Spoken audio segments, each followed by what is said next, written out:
En Walt Disney World Resort, tu familia puede sorprenderte, como tu papá, el que siempre es callado, pero aquí lo ves riendo y gritando al ver a Mickey Mouse. O tus primos, cuando pasan de decir esa no a esa sí, cuando ven Space Mountain. Y tú puedes hacer recuerdos en el lugar más mágico del mundo con las personas más mágicas que conoces. Y eso es pura magia. Crea nuevos recuerdos hoy en DisneyWorld.com. A warm and friendly hello! Welcome to lovely Las Vegas for Coast to Coast Hoops with myself, Greg Hoops Peterson, now part of the VSiN family of podcasts. We've got an excellent podcast for you.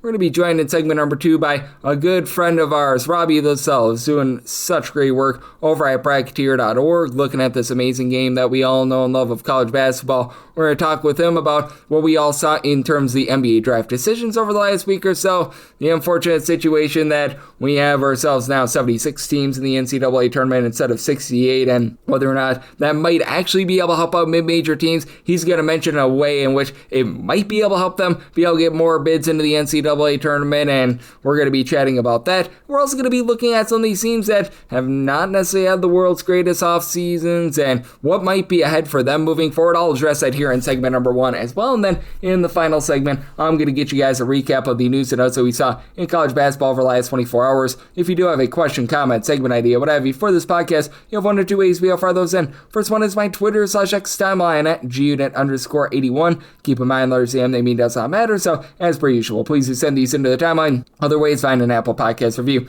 If you rate this podcast 5 stars, it's very much appreciated. From there, you're able to fire in whatever you'd like to hear on this podcast via that 5-star review. While I did not get in any Twitter/X questions today, it is very interesting to see what we've got in college basketball right now with some of these teams that it does feel like they're just having unfinished business with regards to the transfer portal. Now, it feels like a lot of the mid-major teams are getting sort of the scraps and the leftovers, but if you're a power conference team like LSU, I know that they're not going to want me to say this, but Kentucky, a team that's very much looking for a superstar. They've had some nice ancillary guys come in, but the superstars are very much not there. It's going to be interesting to see what they do moving forward, and there's a lot leaking out that these coaches are on international road trips. They're trying to recruit there. I know that we're going to talk a little bit about that with Robbie Lastella in the next segment, but it does feel like we're seeing more and more of these teams that are trying to go international to be able to fill some of the voids. Maybe that's why some of these teams have been holding out, like LSU especially. Like, man, if they're trying to be able to fill out a roster with what's remaining in the transfer portal in terms of guys that were at the Division I level last year, they're not going to have a very good roster whatsoever. A lot of people are thinking that Will Wade is just going to be going very international heavy this season, and that's a proper way to think because, how are you even going to be able to get bodies in general? Like,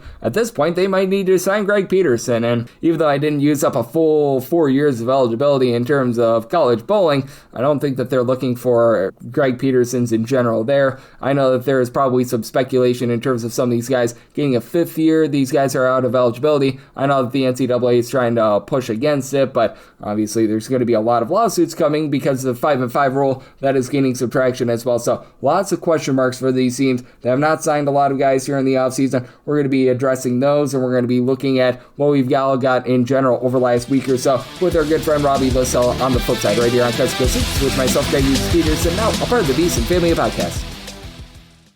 En Walt Disney World Resort, tu familia te sorprende, como tu papá cuando lo ves riendo y gritando en Mickey and Minnie's Runaway Railway. Encuentra ese momento de pura magia en Walt Disney World Resort. Visita DisneyWorld.com.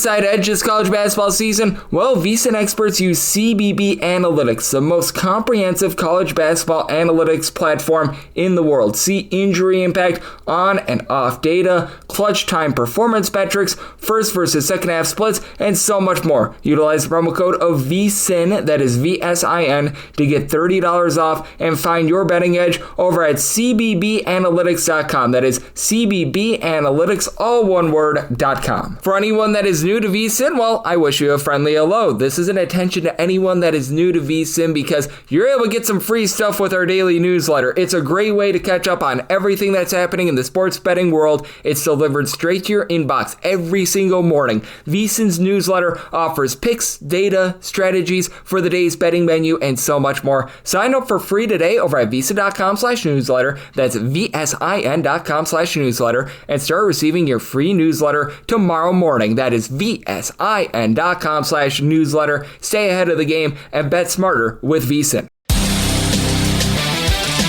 And we're back to lovely Las Vegas for Coast to Coast Hoops with myself, Greg Peterson, now part of the VSiN family of podcasts. Time to get on one of the bracketeers, as the folks over at bracketeer.org are doing great work. You hear all about Rocco Miller, but behind him, he's got a great team. And Tommy Lastella, he's one of these stellar pieces of that team. He does a great job out there in the eastern part of the country, doing a great job with the Florida Atlantic Owls, does great work over at bracketeer.org. All 12 months out of the year, he keeps his finger on the pulse of this great game of college basketball. Such a great resource to be able to know what's all happening here in the offseason.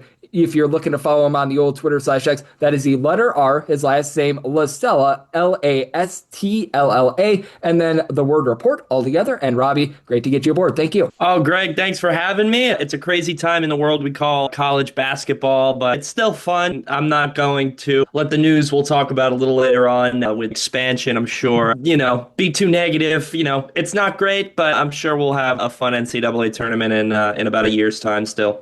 Oh, yes, it still is going to be a lot of fun, and I hate to do it, but how about if we do start right there? Because I don't know who was thinking, the perfect amount of teams in the NCAA tournament is 76. I think that it's a case of follow the money, but do you think that there might be a chance that we might see more mid-majors get into the NCAA tournament? Because I know that that's a hope of a lot of people, but I think that you're probably having a lot of the fears that I do, that we see a lot of mediocre slop with these teams that go like 6-14, 7-11, 8-12 in a power conference, that this is just a way to give them bids into the NCAA tournament. As a guy who went to journalism school, I try not to speculate too much. Unfortunately, they made it pretty clear for us here. Hamill, who broke the news, he put it in his article. There's no speculation that needs to be had. To quote his writing, it says, "The primary driver of this move hasn't been money, but rather access for at-large bids for power conferences. The expansion has been pushed by power conferences, which have grown throughout the course of this current deal." Now, if the mid-majors want to find a way to kind of put a stink to that, they've got to work together, and they've got to find a way to schedule amongst each other, to put the top teams against each other, to give some games against the teams that are in the hundreds to 120 net rankings, a game against a mid-major that's, maybe in the 60s to 50s, to try to give them some type of resume to work with. And then some of these lower power conference teams, it's tough to ask them to go down and be forced to play mid-majors, because in their minds, if you're a South Carolina who's been down over the past couple of years, or an Oklahoma State who's been down over the past couple of years, from their perspective, you don't want to stoop down to a mid-major level either. So it's up to the mid-majors to really schedule in a way that allows them to get their net ranking in a position where their resume is of that similar to some of these lower power conference teams, but it's not going to be easy. I've covered Florida Atlantic now for 6 years, and listen, and whether it's basketball, even, in football, it can be hard to get good games too, but basketball especially, and at the mid-major level. So got to find a way to get these mid-major battles going somehow. I think that's a start. And then, I think there's got to be some type of, there's no way they'll agree to it. From a fan's perspective, I'd absolutely say there has to be some type of memorandum that forces power conference teams to match up against mid-majors. But I just don't see a world where consistently that happens. I think you got to hire at a mid-major level. You got to hire a scheduled guy who's well-connected, who's got buddies at the power conference level, and who can, every year, work his connections to get you a game or two, and you got to find a way to win at least one of those if you're a mid-major. So, long story short, do I think expansion will help mid-majors? Probably not, but it's not out of the realm of possibilities if a mid-major can put together a strong schedule. Yep, I hope that is the case, and I would love to see them bring back Bracket Busters Week from like 2 decades ago. I always thought that was great for the mid-majors.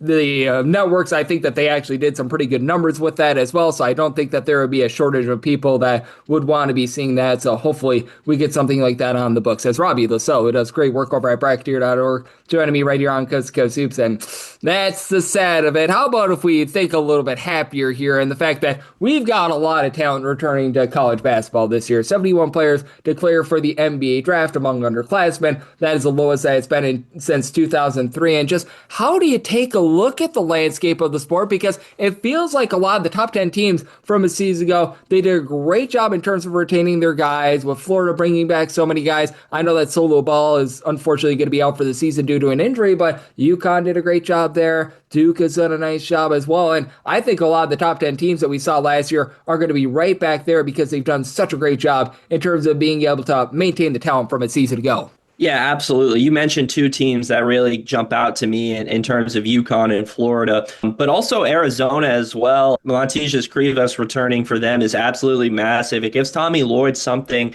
else to kind of build around. A year after, they kind of went out, they had expectations. They wanted to go to a national championship game, and they fell just short, but, there's a chance, this team that they're building here next year can return as well. They don't get to keep Braden Burries. I know that was a decision that came down to the deadline. It seemed like it was right around there. He doesn't return, but I think keeping Krivas for them is a big piece to build around and see where they go from there. But Florida and UConn, you mentioned it. Braylon Mullins, is a perfect example of the type of players now that in years past, he's a lower end first round pick, and he's still, probably going to carve out a solid NBA career, but, doesn't make those big bucks early on. But now he'll make those big bucks in college. He'll be able to go to the NBA. And I don't want to go off topic too much, but I asked Doc Rivers, how does college players getting more money coming to college, coming into the NBA affect them?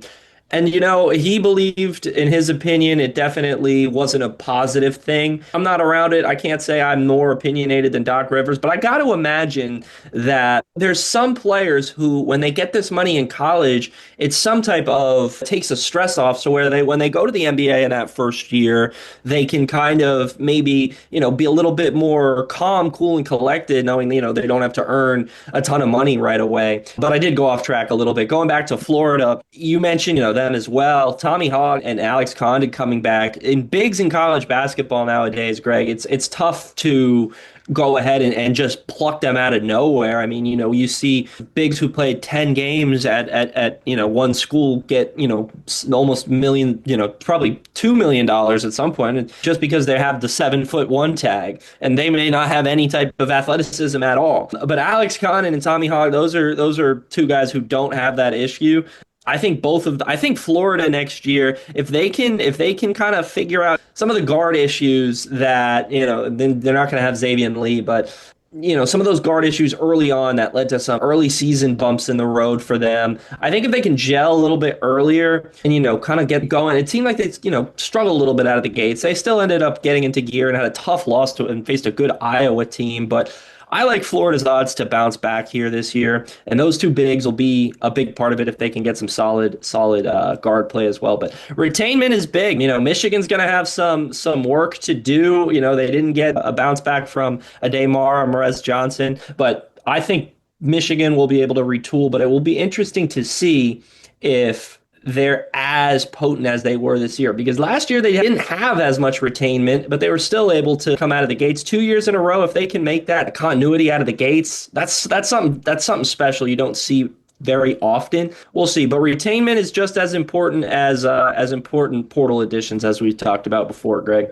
Yep, I do agree with you, and I do think that it's so big that these guys are going to be returning to school and that we are going to be seeing so much retainment here in college basketball. And I think that it's interesting now that we've got a lot of the NBA draft decisions in the books, now that we've got a lot of the bigger guys coming off the board, it feels like it's now going to be the mid-majors time to shine as well. I talked about this on the podcast yesterday. You hate to say the word leftovers and some of the guys that got passed over, but there are quite a few guys out there that are still looking for a home. And I think that now could be a good time for the mid-majors to be able to swipe in and get some of these guys that maybe went a little bit under-recruited in the portal. And now I think is really these first few weeks in May is the time to strike for a lot of these mid-majors in terms of building their rosters. Yeah, I think absolutely. It's going to come down to budgets, right? Some mid-majors definitely are trying to wait for the market to go down. The market was insane there for a while. I think, after the deadline, after the ruling that most likely it'll get sued, but most likely a lot of these guys who were planning on getting that extra fifth year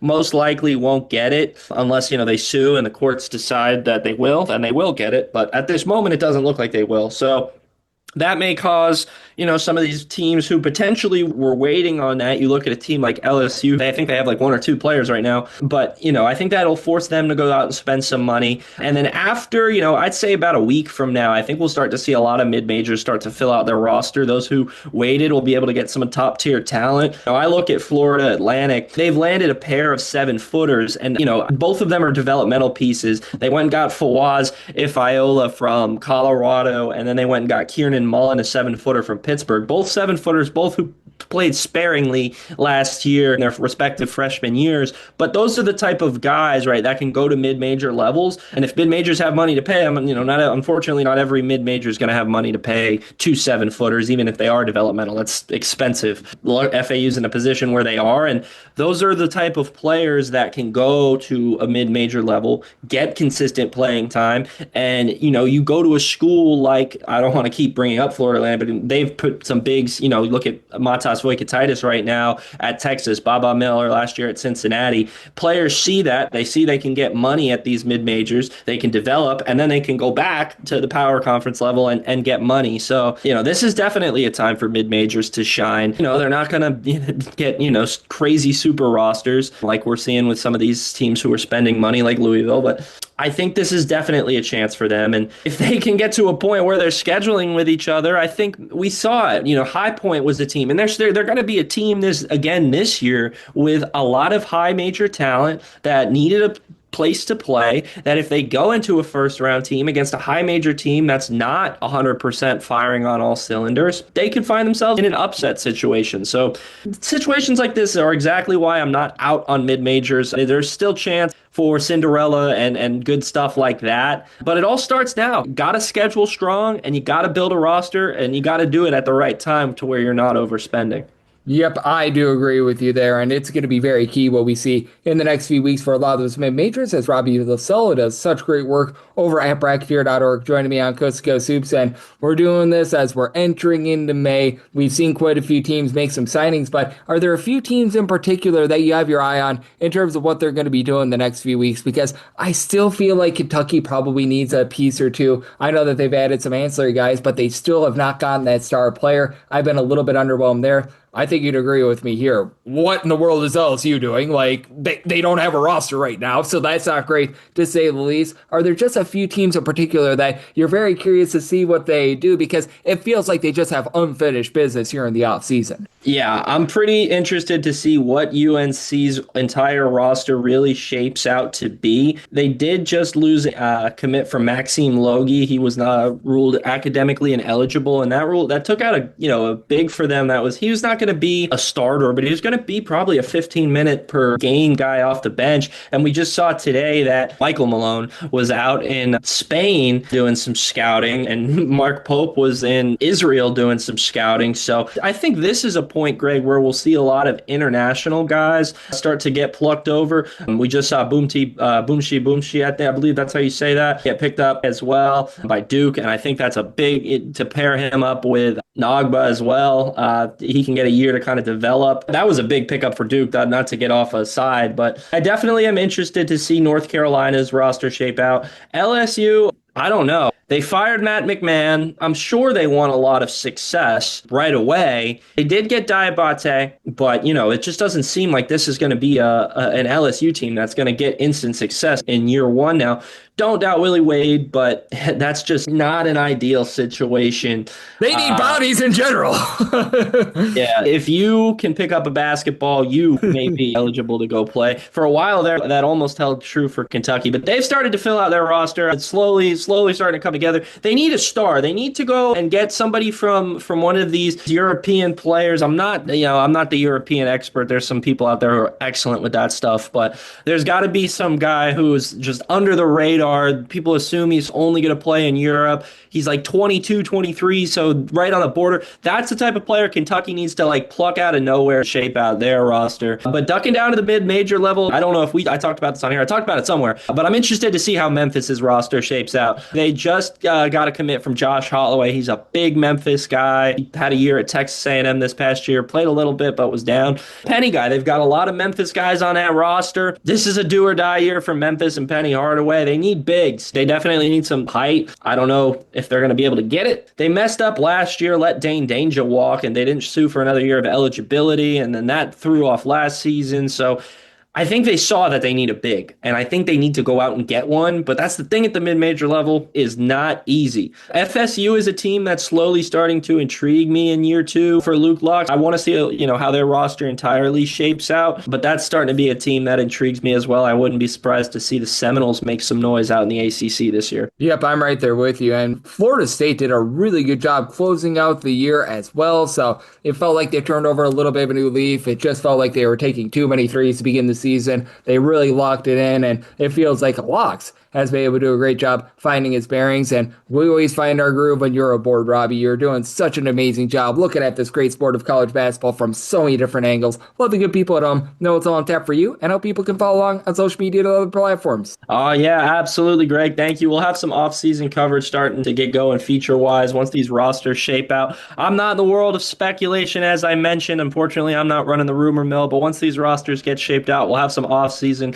kind of roster-based prediction stuff going on at Bracketeer for me. We consistently pump out FAU content over at FAU Owl's Nest on X, so feel free to check that out if you guys are into the mid-major level. We always take new supporters over at the Nest, so come check us out. But Greg, thanks so much for having me on, as always, and best of luck to you as you keep up this great show. Absolutely. Robbie is doing an amazing job looking at this great sport of college basketball. Every single time he joins me, he lends such great insights. Did so once again today. So big thanks to Robbie for joining me on Coast to Coast Hoops, now part of the VSiN Family podcast. Coming up next, it is that time of the podcast. They give you a recap of the news and notes that we saw in college basketball over the last 24 hours.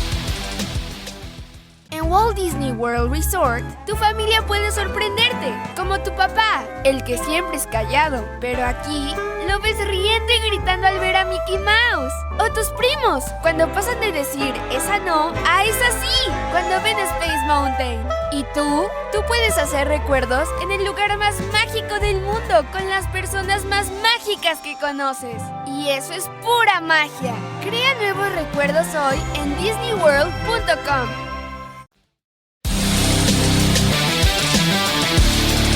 And we're back here in lovely Las Vegas for Coast to Coast Hoops with myself, Greg Hoops Peterson, now part of the VSiN Family podcast. It's always great to be joined by Robbie Lastella, who's doing such an amazing job looking at this great sport of college basketball. He's dialed into a little bit of everything that we're seeing, and every single time he joins me, he lends such great insights. Did so once again today. So a big thanks to Robbie for joining me in the last segment. Now it is that time of the podcast to give you a recap of the news and notes that we saw in college basketball over the last 24 hours. For BJ Omot, he has decided that he is going to be heading on over to CSUN, aka Cal State Northridge, guy that just was unable to get out there on the floor last year, was supposed to play for Minnesota, but you look at what he was able to do when he was over at North Dakota in his first 2 years. I throw out there Cal because, he played 4 games for Cal. He was a part-time starter for them. He was averaging 10.5 points per game, so in a very small sample size showed that he was capable there, but that said, he pretty much played all but 4 of his career games over at North Dakota. He was averaging in that neighborhood about 14.5 points per game. Not an explosive three-point shooter. Career about 29.5% three-point shooter, but is able to give you 4 boards, is able to slash to the rim, a 6'8", little bit of a do-it-all sort of player, and this is a lot of what CSUN is going to be looking for. CSUN has been a team that when they've been at their best, they've been able to do a great job in terms of dominating the boards. It felt like they were a team that just needed a little bit more in terms of the overall versatility last year as well. They were down with regards to being able to generate turnovers, and the free throw shooting was just not necessarily great, to say the least. And for BJ Omot, look at his career numbers, right around about 71.6% at the free throw line, which doesn't sound amazing, but it's better than what a lot of the players on CSUN were a season ago. But I am really a big believer in the CSUN system. Andy Newman has done such a great job since coming up from the D2 ranks. They had Brooklyn Hicks, Makai Balu, who are nice West Coast players that are able to give you a little bit more versatility at about 6'5". They're not afraid to hit the boards. Caleb Smith is a little bit undersized at 6'5", but 7+ rebounds per game over at Ryder last year. Jaleel Martin should be able to give you a little bit of size as well. I like what the CSUN team has done. It looks like they're not even finished yet, so I do like this move for them, and I do think that for CSUN in general, you've got a lot of upside with this team, and we're going to see what they're going to be able to do moving forward. We're going to see what they're going to be able to do with Jaleel Martin as well. I just mentioned him in passing. They also picked him up over the last 48 or so hours. A guy that was over at Loyola Marymount. Again, this is going to be able to help them out with a little bit more in terms of their size. For Martin, he wasn't like a key cog for the team or anything like that. 2 points, 1.5 rebounds per game, but he is a native of Carlsbad, California. He was just relatively glued to the bench last season, so it's a nice, at worst, depth piece add for them. At best, he might be able to go out there, give you some relatively good minutes. So I like what CSUN was able to do over the last 24 hours, picking up a pair of guys to be able to help out this roster. This roster got helped out as well. The fact that Brandon Oliver, he has decided that he's going to be going from Canisius and he's heading on over to the New Jersey Institute of Technology. And for NJIT, they've been able to have themselves a solid offseason thus far. They're not a team that's going to be going out there and getting their pick of the litter in terms of like amazing transfers or anything like that, but they picked up from VMI a guy that was able to put in their 8.5 points per game last year, and Mario Tatum as a freshman. He should be able to step in right away, give you 10 plus points per game. Over last year, about 3.5 points, 2 rebounds per game as a 6'6" combo player over at Canisius, but I'm going from the Metro Atlantic on down to the America East. That's a little bit of a, shall we say, step down in terms of competition. I think that he's going to be able to add a little bit of versatility. Not a guy that necessarily pops it from three, but NJIT, they had a relatively difficult time on the glass last season. He should be able to step in right away, be able to give some contributions there, and additionally for NJIT, they've already got Brandon Storrs Jr., who comes over from Georgia Tech. So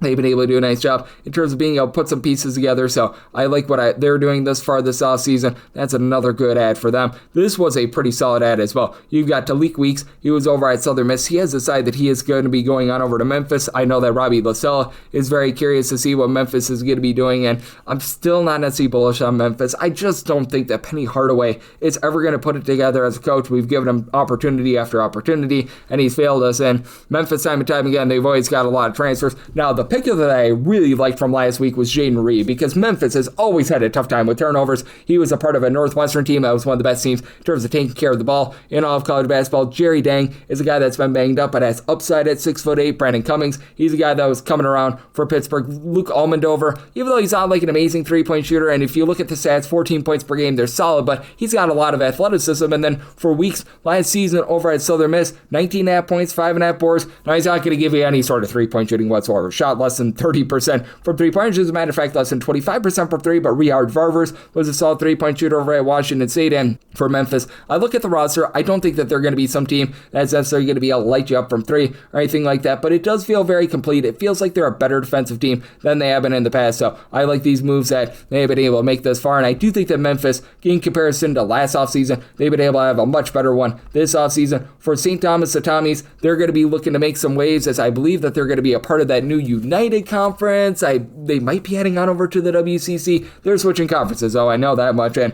they're bringing in Caden Wilkins. He last season was over at UW Green Bay, 7.3 rebounds per game, and by the way, in case you're wondering, even those of us that track college basketball every single day are having a tough time with conference alignment, so there's that. I didn't even mention a few days ago the fact that Louisiana Tech, they're heading on over back to the Sun Belt Conference after they spent a lot of time over in Conference USA, so I mean, it's a big, giant, jumbled up mess. When it comes to the start of June, July, I'm going to be doing these conference previews, and that'll get us all straight, because right now it is a lot of moving pieces, to say the least, with regards to conference realignment. So don't worry, you're not alone if you're having a tough time with that. But getting back to St. Thomas, who is going to be moving conferences, they bring in a guy, Wilkins, who last season over at UW Green Bay, he started in 22 games, 7 points, 3 boards, 6'6" combo player that shot 40% from three. He fits the system very well. UW Green Bay was a slow team, but they were pretty efficient on offense.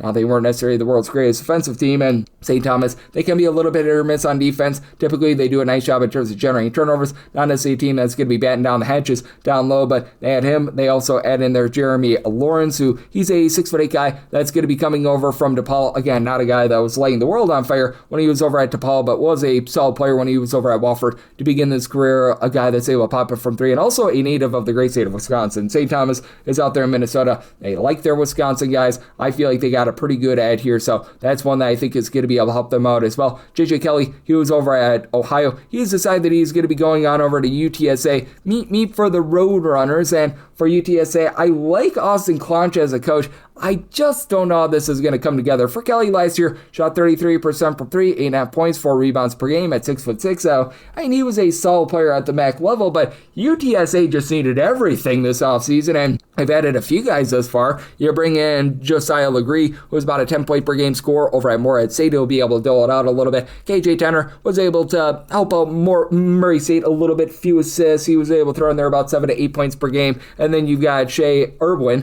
who comes over from South Dakota. He's right around 6'5".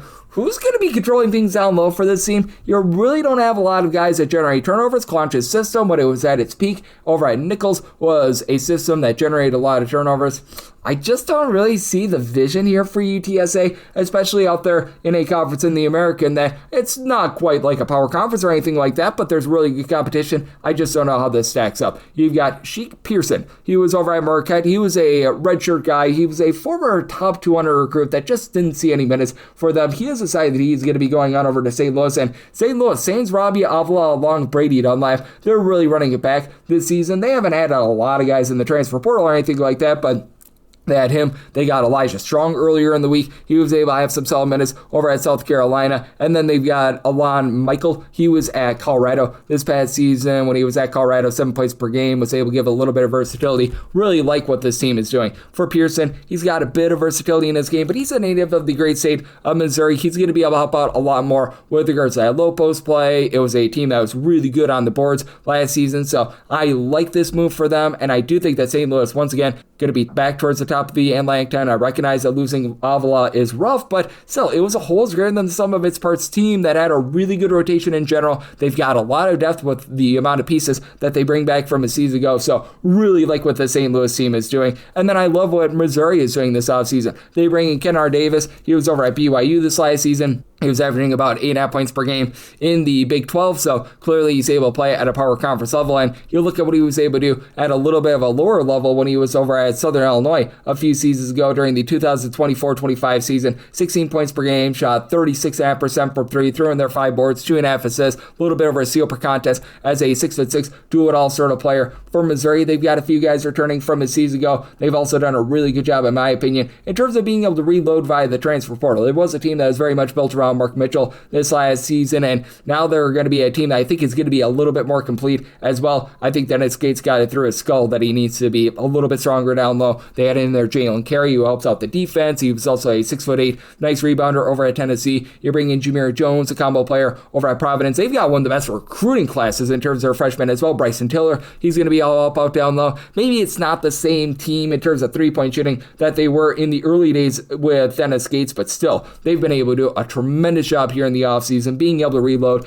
being a much better defensive team as well. So I absolutely love this move for them. They're going to be looking for more out there at Butler. Christian Moore, he last season was playing over at the Citadel. He was averaging 11 points per game, shot 39% from 3. He's decided that he's going to be going to Butler. Now, he was a solid player on a really, really bad team last season. And if you're going to be looking to build your team in the Big East around Christian Moore, well, you got another thing coming for you. There's going to be a lot of losses, but I do think that Ronald Norhead has built a complete roster. I think that this is going to be another one of those teams where you're probably not going to have that superstar guy. You bring in Jordan Ellerby, double-figure scorer from Florida Gulf Coast.